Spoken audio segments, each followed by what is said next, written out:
Hello,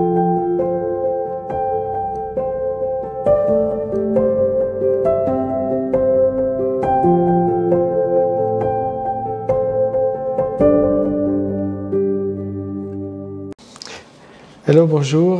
Ce matin, je choisis un passage de 1 Corinthiens chapitre 6, verset 12, où il est dit « Tout est permis, mais tout n'est pas utile, mais je ne me laisserai dominer ou asservir par quoi que ce soit. » Cette courte affirmation de l'apôtre Paul est pour nous d'une importance, on peut dire, capitale, parce que l'apôtre Paul présente en fait dans cette lettre deux styles de vie qui sont radicalement contraires ou opposés et qui peuvent même à certains moments susciter une certaine peur ou une certaine appréhension à nous dans le fait de ne pas pouvoir tenir les engagements que nous aurions pris avec le Christ. Tout est permis, mais jusqu'où va le permis, on pourrait dire.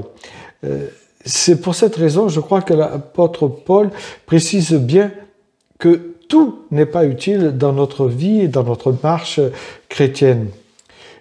Il va de soi, qu'il nous le répète, qu'il nous a rendus libres par ce sacrifice de la croix. Nous en sommes convaincus, mais nous ne devons pas oublier que nous sommes des chrétiens, en fait que nous appartenons au Christ. Et cela, Paul nous le fait comprendre avec une certaine insistance que celui qui est dominé par quoi que ce soit, en fait, ne devient plus n'est plus un homme libre, mais il devient l'esclave de ceux qui le dominent. Il traduit lui par esclave du péché.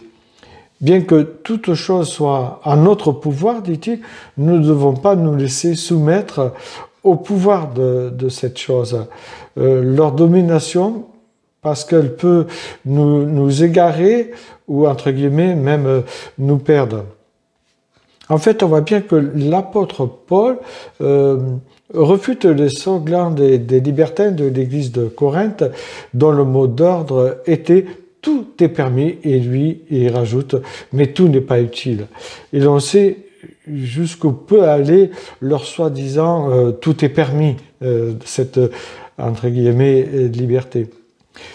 Il répondra en tout cas que les problèmes viennent de l'inconstance du cœur de l'être humain.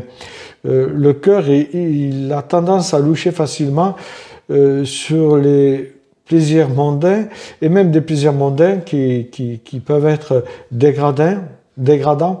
Et il devient facilement, on pourrait dire, déloyal envers celui qui a donné ce qui était le plus précieux pour l'humanité, c'est-à-dire son Fils.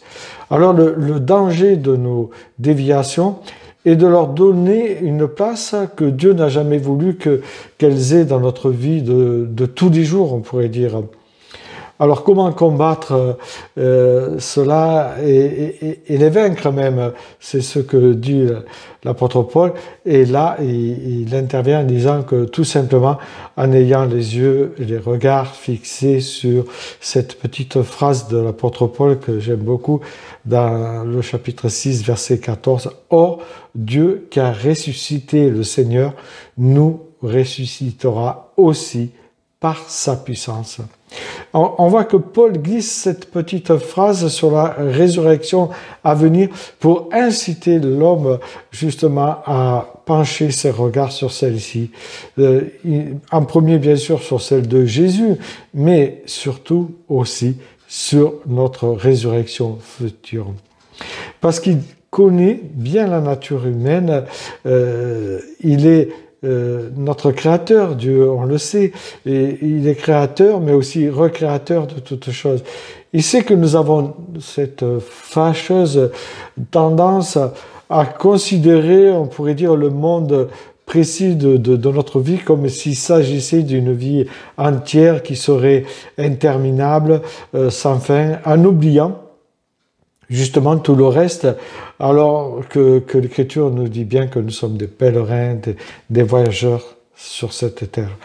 Alors, dans un premier temps, on retrouve dans notre monde d'aujourd'hui et dans le monde contemporain de l'apôtre Paul que certains disaient mangeons, buvons, profitons de tout, tirons en tout le plaisir possible avant que la mort nous fauche. On l'entend encore aujourd'hui. On vit qu'une seule fois, n'est-ce pas? Certains disent.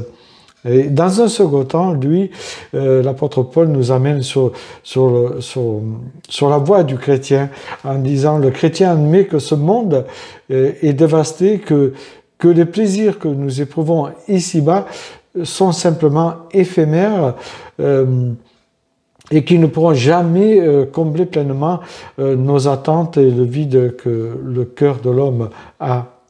Alors, bien sûr, profitons, entre guillemets, de ce temps présent pour anticiper, je dirais, avec ferveur, les joies éternelles du monde à venir que Dieu nous a promis et qui, elles, seront permanentes, et réalisons que Dieu nous a conçus pour nous connecter justement à cette éternité, que ce soit vous ou moi, nous devons être connectés à cette éternité dans le maintenant, dans le pas encore.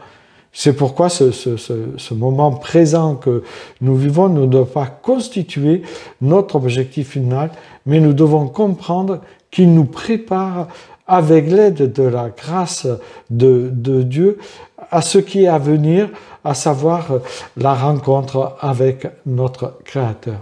Bonne journée à chacun.